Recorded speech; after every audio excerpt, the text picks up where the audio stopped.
Hello everyone, welcome back to the Samajik Guru channel. आज हम करने जा रहे हैं क्लास 8th के हिंदी मीडियम का सोशल साइंस का सैंपल पेपर 2। तो आइए पेपर जो है वो स्टार्ट करते हैं। सबसे पहले देख लेते हैं हमारा पेपर पैटर्न जो है वो किस तरीके का होने वाला है। तो बच्चों, पेपर हमारा 70 मार्क्स का आएगा। टाइमिंग हमें 3 घंटे की दी जाएगी, ठीक है। सभी क्वेश्चन करना जो है वो कंपल्शन है। क्वेश्चन पेपर 4 पार्ट्स में डिवाइडेड होगा, क ख ग और घ में। तो भाग क जो है उसमें बहुविकल्पीय प्रश्न आपसे 15 पूछे गए हैं, ठीक है। सबसे पहला जो प्रश्न आपसे पूछा गया है वो है, विश्व की कुल खाद्य आवश्यकता का कितना प्रतिशत जैव संसाधनों यानी कि बायोटिक रिसोर्सेज से हमें मिलता है। खाने का कितनी आवश्यकता हमारी कंप्लीट विश्व की जो है वो पूरी होती है बायोटिक रिसोर्सेज से। तो 85% जो है वो इसका आंसर है, ठीक है। अगला क्वेश्चन है, अन्य संसाधनों के विकास के लिए किस संसाधन का पूर्ण विकास होना चाहिए। खनिज संसाधन, अटूट संसाधन, समाप्त होने वाले संसाधन या मानव संसाधन। देखो, अगर मानव संसाधन यानी कि ह्यूमन रिसोर्सेज को हम फुल्ली डेवलप कर पाए, ठीक है, उनको प्रॉपर एजुकेशन वगैरह दे पाए, तो वो अन्य रिसोर्सेज जो है यानी अन्य संसाधन जो है वो उनका समुचित तरीके से विकास करने योग्य बन जाएंगे, ठीक है। अगला प्रश्न है, निम्नलिखित में से कौन सा एक परमाणु खनिज है, ठीक है, यानी कि एटॉमिक मिनरल है। तो इसमें से यूरेनियम जो है वो एक एटॉमिक मिनरल है। अगला क्वेश्चन है, रेशे की लंबाई के आधार पर सूत की किस श्रेणी को गुणवत्ता में सर्वश्रेष्ठ माना जाता है। तो लॉन्ग स्टेपल कॉटन जो होता है वो सबसे बेस्ट माना जाता है, ठीक है। अगला प्रश्न है, किस फसल को सफेद सोना भी कहा जाता है। तो सफेद सोना बच्चों कपास को कहा जाता है। भूकंप से होने वाले नुकसान को मापने वाले यंत्र को क्या कहा जाता है। तो इसको क्या कहा जाता है, इसको कहा जाता है सिस्मोग्राफ, ठीक है। अगला जो प्रश्न है वो है, भारतीय इतिहास को कितने कालों में बांटा जा सकता है। तो 3 कालों में इसको बांटा जाता है। लॉन्ग हेस्टिंग द्वारा भू राजस्व वसूल करने के लिए कितने वर्ष का समय दिया गया था। 5 साल का समय दिया गया था, ठीक है। अगला प्रश्न है, ब्रिटिश साम्राज्य द्वारा किए गए परिवर्तनों का आदिवासी समाज की स्थिति पर क्या प्रभाव पड़ा। तो इसका जो है वो आर्थिक और सामाजिक दोनों तरीके से प्रभाव जो है वो पड़ा था, ठीक है। कुप्रशासन यानी कि अच्छे तरीके से प्रशासन ना होना, बुरा प्रशासन होना के बहाने किस राज्य को ब्रिटिश साम्राज्य में मिला लिया गया था। तो इसके थ्रू जो है वो अवध को जो है वो ब्रिटिश साम्राज्य में मिला लिया गया था, ये कहते हुए कि यहाँ पे प्रशासन सही तरीके से नहीं चल रहा, ठीक है। अगला प्रश्न है, ब्रिटिश ईस्ट इंडिया कंपनी ने किस शहर में पहला नगर निगम जो है वो स्थापित किया था। तो पहला नगर निगम जो है यानी कि जो म्युनिसिपल कॉर्पोरेशन है वो कहाँ पे स्थापित हुआ था, वो हुआ था मद्रास में। गदर पार्टी की स्थापना कब हुई थी। तो गदर पार्टी की स्थापना 1913 ईस्वी में हुई थी, ठीक है। संविधान का कौन सा अनुच्छेद भारतीय नागरिकों को 6 प्रकार की स्वतंत्रता प्रदान करता है।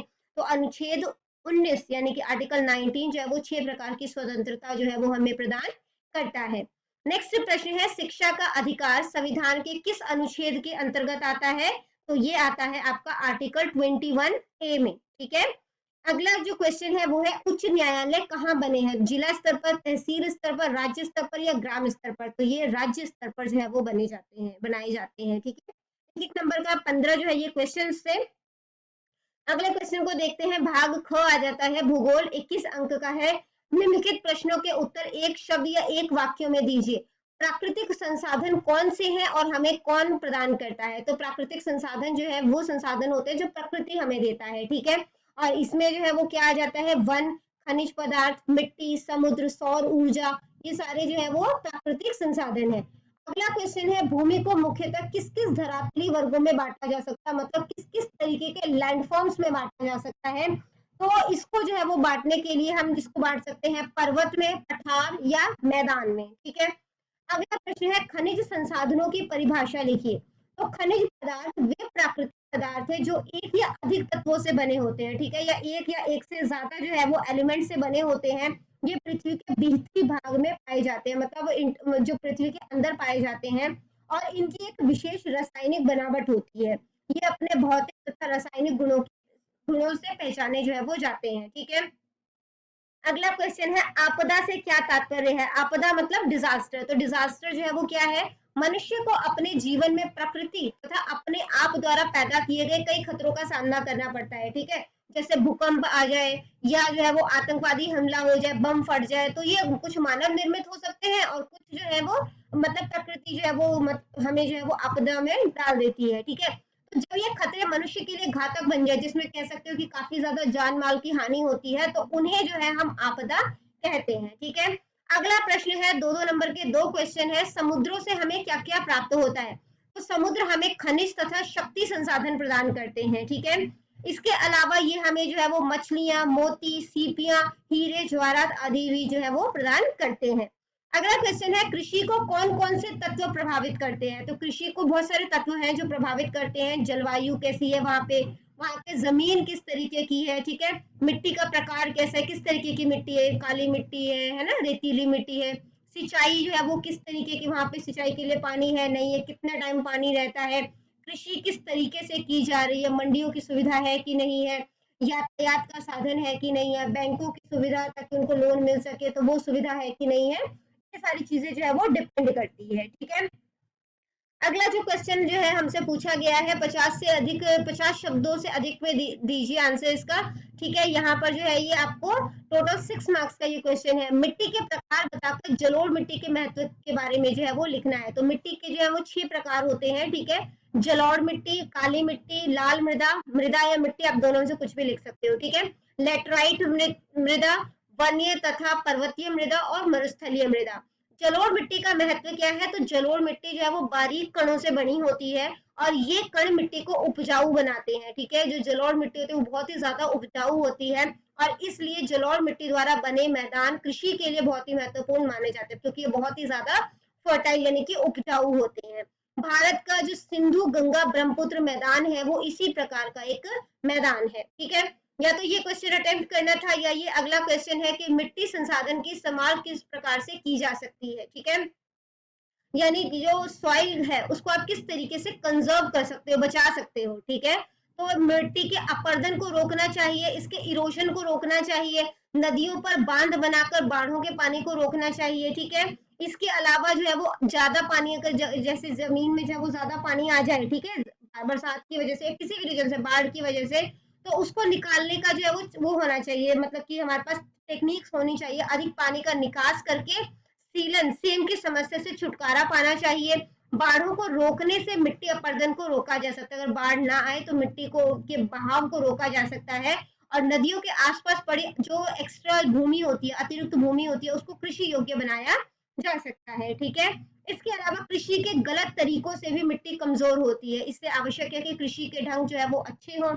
यदि हम मिट्टी का प्रयोग अच्छे ढंग तथा समझदारी से करेंगे तो मिट्टी की उपजाऊ शक्ति अधिक समय तक बनी रहेगी। ठीक है, अगला क्वेश्चन है, इसमें भी आपको इंटरनल चॉइसेस दी गई हैं। आपदाएं मानव को किस प्रकार प्रभावित करती है? तो आपदाएं जो है वो उससे क्या होता है, जान माल की हानि होती है। ठीक है, जो नागरिक सुविधाएं हैं, ठीक है, वो ठप पड़ जाती है, जैसे कि जो बस सर्विस वगैरह है ना, तो ये सारी जो सुविधाएं हैं ये ठप पड़ जाती है। कई लोग अपनों से बिछुड़ जाते हैं, खड़ी फसलें, पशु जो है वो बह जाते हैं। ठीक है, इसके अलावा जो लाशों के सड़ने गलने से बीमारियां जो है, महामारी या है ना, महामारी क्या होता है, ज्यादा लोगों को एक ही बीमारी होने लगती है तो उसको महामारी कहते हैं, तो वो फैलने लगती है। या तो नेक्स्ट क्वेश्चन अटेम्प्ट करो कि कौन कौन से उपाय हमें महामारी जैसी आपदा से बचा सकते हैं। तो महामारी से बचने का सबसे अच्छा तरीका है कि हम बीमारियों से ही बचे। ठीक है, इसके लिए हमें शुद्ध साफ पानी और साफ सुथरा वातावरण जो है उसमें रहना चाहिए। बीमारी फैलने पर डॉक्टर सुविधाएं जो है वो उचित प्रबंध होना चाहिए, उसका अस्पतालों में चिकित्सा की पूरी व्यवस्था होनी चाहिए। शहरों के आसपास गंदी बस्तियों को विकसित नहीं होने देना चाहिए, क्योंकि बीमारी जो है वो यहीं ज्यादा पनपती है। शहरों, गांवों तथा स्कूलों में नियमित रूप से बीमार की जांच जो है वो की जानी चाहिए, ताकि महामारी के खतरे से बचा जाए। ठीक है, अगला जो है वो मानचित्र का प्रश्न है और इसमें जो आपको मानचित्र दिया गया है, तो सबसे पहले जो आपसे बोला गया है कि डेल्टा प्रकार की वनस्पति का एक क्षेत्र जो है वो आपने बताना है। ठीक है, तो डेल्टा प्रकार की जो वनस्पति है बच्चों, वो आपको यहाँ पर देखने को मिलेगी। ये आप उड़ीसा जो है वो इधर पड़ जाता है। ठीक है, उड़ीसा जो है उसमें देखने को मिलेगा ये जो ग्रीन कलर से दिख रहा है आपको, ठीक है, ये उड़ीसा का पार्ट है। उसके बाद बोला है गंगा नदी, तो ये जो लाइन आपको दिख रही है, ये जो ब्लू कलर की लाइन है, ये जो है वो गंगा नदी है। ठीक है, इसके अलावा काली मिट्टी वाला राज्य है, तो जहां पर बच्चों कॉटन जो है वो उगता है, वो सारी काली मिट्टी में अच्छी तरीके से उगती है, तो काली मिट्टी वाला जो क्षेत्र होगा वो सारा कॉटन का होगा, यानी कि गुजरात और महाराष्ट्र में। ठीक है, सोना उत्पादक क्षेत्र, जो सोना है वो कर्नाटका के हट्टी और कोलर में देखने को मिलता है, ठीक है। इसके अलावा जो तांबा उत्पादक क्षेत्र है, तांबा आपको मध्य प्रदेश में देखने को मिल जाएगा, ठीक है। इसके अलावा जो बॉक्साइट उत्पादक क्षेत्र है, बॉक्साइट आपको जो है वो छत्तीसगढ़ में देखने को मिलेगा, ठीक है। गेहूं उत्पादक क्षेत्र, गेहूं आपको बच्चों पंजाब से लेकर यूपी तक जो है वो देखने को मिल जाएगा। आपसे कोई एक राज्य पूछा है तो आप पंजाब में जो है वो कर सकते हो, ठीक है। इसके अलावा जूट उत्पादक क्षेत्र, तो जूट जो है वो कहाँ पर देखने को मिलेगा, तो जूट जो है वो बिहार और वेस्ट बंगाल, ठीक है, तो वहां पर देखने को मिलेगा। कपास जो है अगेन महाराष्ट्र और गुजरात में देखने को मिलेगा, और चाय जो है असम की चाय फेमस है, तो असम में जो है वो चाय देखने को हमें मिल जाएगा, ठीक है। नेक्स्ट क्वेश्चन को देखते हैं। इसमें आपको बोला गया है कि भाग ग इतिहास का है ये, ठीक है।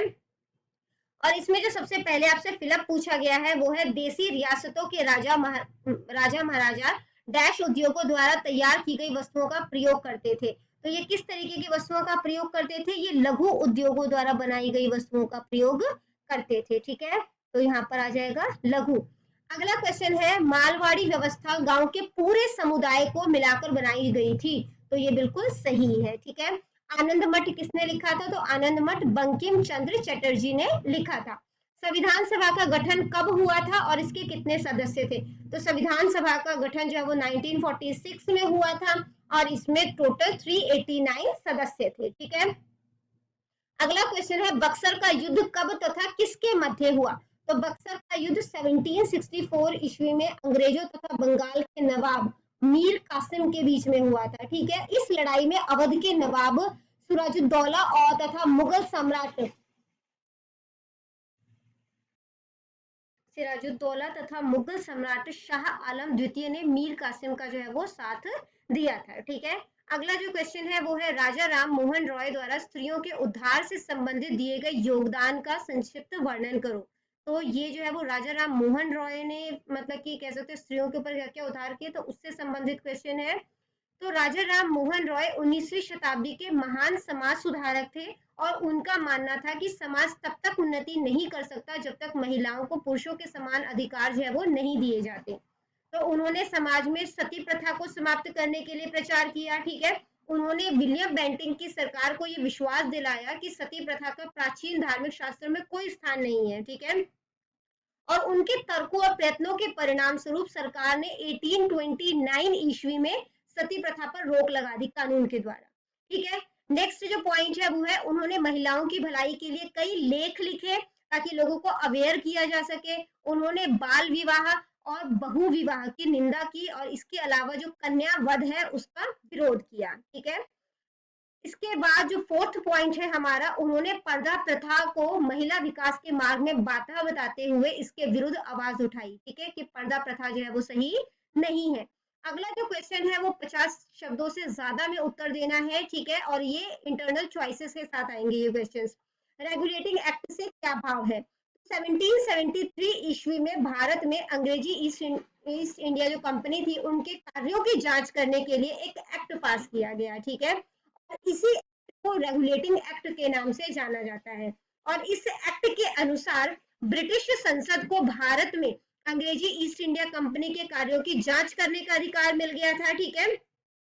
इसके अलावा बंगाल में जो गवर्नर जनरल है और उनके जो 4 सदस्यों की एक काउंसिल स्थापित की गई थी, इसे शासन प्रबंधन के सभी मामलों के निर्णय बहुमत से करने का अधिकार जो है वो दे दिया गया था। गवर्नर जनरल तथा उसकी काउंसिल को युद्ध, शांति और राजनीतिक संधियों के मामलों में बंबई तथा मद्रास की सरकारों पर नियंत्रण रखने का भी अधिकार दे दिया गया था, ठीक है। या तो नेक्स्ट क्वेश्चन अटेम्प्ट करो जिसमें कि क्वेश्चन आपसे पूछा गया है न्यायिक व्यवस्था, ठीक है, अंग्रेजी शासन के जब अधीन हमारा भारत था उस टाइम पे न्याय व्यवस्था जो है उस पर एक नोट लिखना है। वॉरेन हेस्टिंग्स ने जिलों में दीवानी और सदर निजामत अदालतें जो है वो स्थापित कर दी थी, ठीक है। 1773 के रेगुलेटिंग एक्ट द्वारा कलकत्ता में सर्वोच्च न्यायालय की स्थापना की गई और इसके जो न्यायाधीशों के मार्गदर्शन के लिए लॉर्ड कॉर्नवालिस ने कॉर्नवालिस कोड नामक एक पुस्तक जो है वो तैयार करवाई कि इसके अकॉर्डिंग जो है वो न्यायाधीश जो है वो काम करेंगे, ठीक है।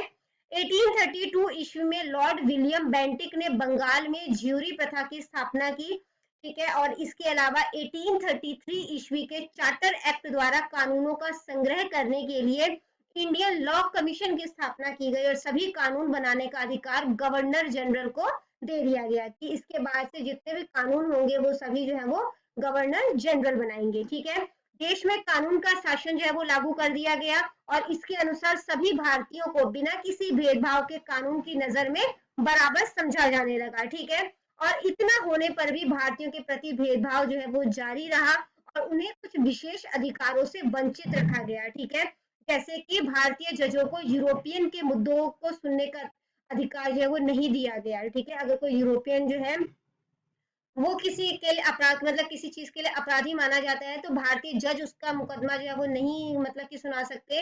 1883 ईस्वी में लॉर्ड रिपन ने इल्बर्ट बिल द्वारा भारतीय जजों को यह अधिकार दिलाने का प्रयास किया था लेकिन वो असफल रहे। ठीक है, नेक्स्ट क्वेश्चन है आधुनिक शिक्षा व्यवस्था के क्षेत्र में स्वामी विवेकानंद के योगदान की व्याख्या कीजिए। ठीक है, तो मॉडर्न एजुकेशन में स्वामी विवेकानंद का क्या रोल था वो आपने बताना है। तो स्वामी विवेकानंद जी ने रामकृष्ण मिशन की स्थापना की थी और इस संस्था ने समाज सुधार के लिए काफी सारे स्कूल, कॉलेजेस, लाइब्रेरीज और हॉस्पिटल्स खोले थे। ठीक है, स्वामी जी ने भारतीय संस्कृति का अमेरिका तथा यूरोप में भी प्रचार किया। या तो नेक्स्ट क्वेश्चन अटेम्प्ट करो कि पश्चिमी शिक्षा प्रणाली यानी वेस्टर्न एजुकेशन जो सिस्टम है उसका जो है वो क्या प्रभाव पड़ा। तो जो बच्चों वेस्टर्न एजुकेशन सिस्टम है वो काफी ज्यादा महंगी होने के कारण जो है वो ज्यादातर लोग इसको अफोर्ड नहीं कर पाए जिसकी वजह से वो अनपढ़ ही रह गए। अंग्रेजी सरकार ने उच्च शिक्षा को की जो मतलब कि और कोई ध्यान नहीं दिया। ठीक है, और जिसका कि रिजल्ट क्या हुआ कि भारतीय भाषाओं का विकास जो है वो नहीं हो सका और भारतीयों का जो है वो उच्च शिक्षा से संपर्क जो है वो टूट गया, वो उसको अचीव नहीं कर पाए। ठीक है, वो उच्च शिक्षा ले नहीं पाए। पश्चिमी शिक्षा प्राप्त भारतीयों को विदेशी इतिहास पढ़ने का अवसर मिल गया। जो लोग पढ़े लिखे थे उनको जो है वो विदेशी इतिहास पढ़ने का अवसर मिल गया जिससे उनको पता चला कि गुलामी होती क्या है, किस किस तरीके से गुलामी होती है, क्या किया जा सकता है। पश्चिमी शिक्षा के प्रसार से भारत में अंधविश्वासों को समाप्त करने में भी सहायता मिली थी और इसके अलावा भारतीयों में राष्ट्रीय जागृति जो है वो उत्पन्न की गई। ठीक है, ये जागृति होगा राष्ट्रीय जागृति उत्पन्न की गई जिसकी वजह से वो दास्ता से मुक्ति पाने में सफल रहे। नेक्स्ट क्वेश्चन है वीर सालिंगम को वर्तमान आंध्र प्रदेश के पैगंबर क्यों कहा जाता है। तो कंदुकरी वीर सालिंगम आंध्र प्रदेश के एक महान समाज सुधारक थे। ठीक है, और समाज सुधारक होने के साथ साथ वो एक महान विद्वान भी थे। उन्होंने प्राइमरी स्कूल में पढ़ते समय ही समाज में प्रचलित खोखले रीति रिवाज तथा धार्मिक विश्वासों की निंदा की। जब वे स्कूल में अध्यापक थे तब उन्होंने महिलाओं को पुरुषों के बराबर अधिकार दिलाने के लिए संघर्ष आरंभ किया था। ठीक है, वे अंतर जातीय विवाहों के पक्ष में थे। उन्होंने जाति प्रथा की कड़ी निंदा की तथा अस्पृश्यता यानी कि छुआछूत समाप्त करने के लिए भी प्रचार किया। वीर सालिंगम एक प्रसिद्ध लेखक भी थे। उन्होंने अपने लेखों और नाटकों के माध्यम से जाति प्रथा समाप्त करने के लिए प्रचार किया। वे पिछड़े वर्गों और निर्धन वर्गों की सदा सहायता करते थे। उन्होंने बालकों एवं बालिकाओं की अति अल्प आयु में यानी जो बाल विवाह कह सकते हैं उसके विरुद्ध कड़ा संघर्ष किया था। उन्होंने विधवा पुनर्विवाह को कानूनी मान्यता दिलाने के लिए भी काफी ज्यादा कोशिश की थी। ठीक है, या तो नेक्स्ट क्वेश्चन का आंसर करो कि महात्मा गांधी जी द्वारा निम्न जाति के लोगों का उद्धार करने के लिए किए गए कार्यों का वर्णन करें। तो महात्मा गांधी जी ने 1920 ईस्वी में नागपुर सम्मेलन में छुआछूत का जो है वो विरोध किया। ठीक है, उसकी निंदा की। उन्होंने कांग्रेस को निचली जाति के लोगों को उनके कल्याण के लिए संगठित करने का आदेश दिया और निचली जाति के लोगों की सामाजिक, मानसिक और नैतिक स्थितियों में सुधार लाने का प्रयास भी किया था। ठीक है, इसके अलावा जो है उन्होंने निचली जाति के लोगों के लिए हरिजन शब्द का इस्तेमाल किया। तो उन्होंने जहां भी मार्च किया उन्होंने लोगों से अछूतों के लिए स्कूल, सड़कें और सार्वजनिक कुएं खोलने और हर इंसान के साथ समान व्यवहार करने को कहा। ठीक है, या नेक्स्ट क्वेश्चन जो है वो आपका है भारत छोड़ो आंदोलन क्या था।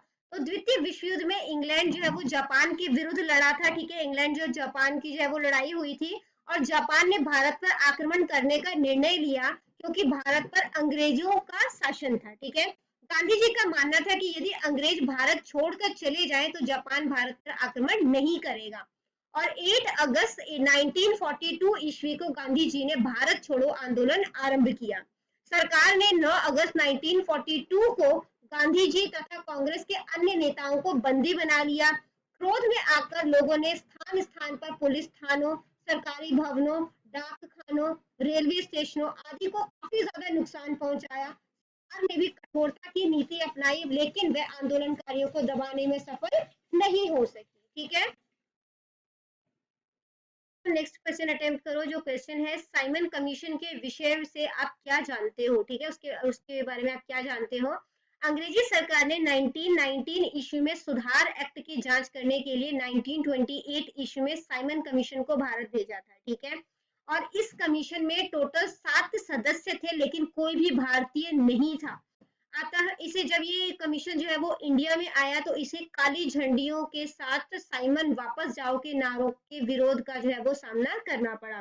पुलिस ने इन आंदोलनकारियों पर लाठीचार्ज किया, जिसका जो है वो रिजल्ट ये रहा कि लाला लाजपत राय जो है वो घायल हो गए और बाद में उनकी जो है वो मृत्यु हो गई। ठीक है, भाग घ जो है वो सिविक्स पार्ट है, यानी कि नागरिक शास्त्र पार्ट है, और ये 14 मार्क्स का है।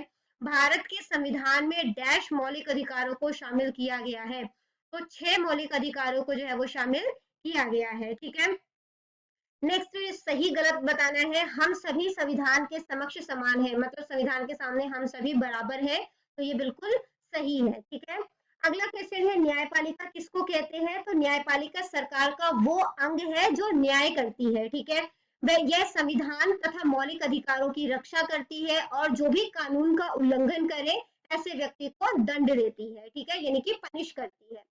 नेक्स्ट क्वेश्चन है, सामाजिक असमानताओं से आप क्या समझते हैं?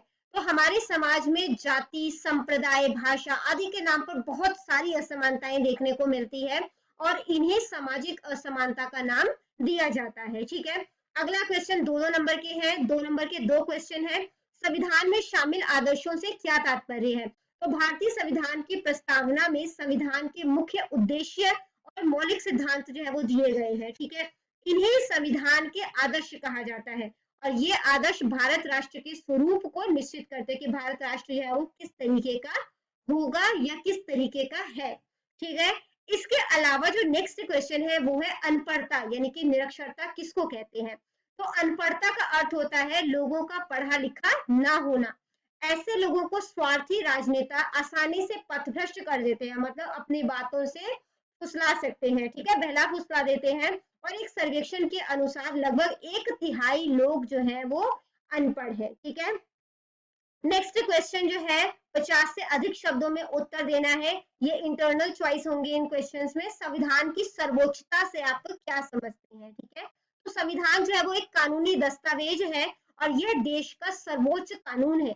सरकार के सभी महत्वपूर्ण पदों पर नियुक्ति से पहले पद ग्रहण करने वाले व्यक्ति को संविधान की सर्वोच्च मानने तथा इसकी पालना करने की शपथ दिलाई जाती है। यानी कि जो भी किसी गवर्नमेंट पोस्ट के लिए जो है वो नियुक्त किया जाता है, उसे जो है वो संविधान की शपथ दिलाई जाती है कि वो संविधान के अनुसार ही काम करेगा। ठीक है, यदि कोई संस्था संविधान के अनुसार कार्य नहीं करती, तो उसे न्यायपालिका द्वारा गैर संवैधानिक घोषित कर दिया जाता है। ठीक है, और इस प्रकार संविधान विरोधी कानूनों को भी रद्द कर दिया जाता है, मतलब जो ऐसे कानून जो संविधान का उल्लंघन करते हो उसको गैर कानूनी जो है वो घोषित करके उसका भी रद्द कर दिया जाता है। या तो अगला क्वेश्चन अटेम्प्ट करो कि भारतीय संविधान का निर्माण कैसे हुआ? तो स्वतंत्रता प्राप्ति के पश्चात एक संवैधानिक कमेटी बनाई गई। ठीक है, डॉक्टर राजेंद्र प्रसाद को इस कमेटी यानी कि संविधान सभा के स्थायी प्रधान चुना गया, और यह संविधान सभा पूर्ण प्रभुसत्ता संपन्न थी। ठीक है, मसौदा कमेटी का गठन तथा संविधान का निर्माण संविधान को नियमित रूप देने के लिए 29 अगस्त 1947 को 7 सदस्यों की एक कमेटी का गठन किया गया, और डॉक्टर BR अम्बेडकर जो है इनके प्रधान चुने गए। इस मसौदा कमेटी ने भिन्न भिन्न देशों के संविधानों का अध्ययन करके अन्य देशों के संविधानों से जो भी उन्हें अच्छे सिद्धांत देखने को मिले, उन्हें जो है वो अपने संविधान में शामिल कर लिया। संविधान सभा की कुल 11 बैठकें हुई थी। 26 नवंबर 1949 को भारतीय संविधान बनकर तैयार हो गया था। ठीक है, लेकिन इसे लागू जो है वो 26 जनवरी 1950 को किया गया, जिसको कि हम गणतंत्र दिवस के नाम से जानते हैं। ठीक है, अगला प्रश्न है, संसद की स्थिति में गिरावट के लिए जिम्मेदार कारणों को लिखे। कि संसद की जो स्थिति है वो गिरती जा रही है, ऐसा क्यों है? संसद भारत में कानून बनाने वाली सर्वोच्च संस्था है, ठीक है? और एक लंबे समय तक ये एक मजबूत संस्था रही है, लेकिन दुख की बात ये है कि इसकी स्थिति में लगातार गिरावट आ रही है। इसका कारण क्या है कि मिली-जुली सरकारें हैं, ठीक है? अथवा लटकती संसद की पता नहीं कब सरकार जो है वो गिर जाए, ठीक है? सदन में सदस्यों की गैर हाजिरी, जो मेंबर्स ऑफ पार्लियामेंट होते हैं वो मतलब कि आते ही नहीं है मीटिंग्स में। सदन की बैठकें जो है वो कम होती है, ठीक है? इसके अलावा जो कमेटी प्रणाली जो है उनका पतन हो गया है। स्पीकर जो है वो निष्पक्ष नहीं रह गए हैं, ठीक है? उनकी निष्पक्षता पर शक किया जा सकता है। कानून को लागू करने के तरीकों में परिवर्तन आ गया है। इसके अलावा संसद की कार्यवाही में सदस्य जो है वो बार-बार रुकावट डालते हैं, ठीक है? या तो नेक्स्ट क्वेश्चन का आंसर करना है कि संसद की स्थिति को मजबूत करने के लिए जो है वो सुझाव दें। क्षेत्रीय दलों की बढ़ती हुई संख्या पर रोक लगाई जाए, ठीक है? इसके अलावा जो संसद की कार्यवाही को सुनिश्चित बनाने वाले, ठीक है, कानून बनाए जाए कि संसद की कार्यवाही सही तरीके से चलती रहे। प्रधानमंत्री की कमजोर होती स्थिति को की मजबूती के लिए जो है वो कदम उठाए जाने चाहिए, ठीक है? तो बच्चों यहाँ पर हमारा सैंपल पेपर हो जाता है कंप्लीट। इन केस आपको कोई भी डाउट है तो आप कमेंट सेक्शन में क्वेश्चन कीजिए, आपको रिप्लाई मिल जाएगा।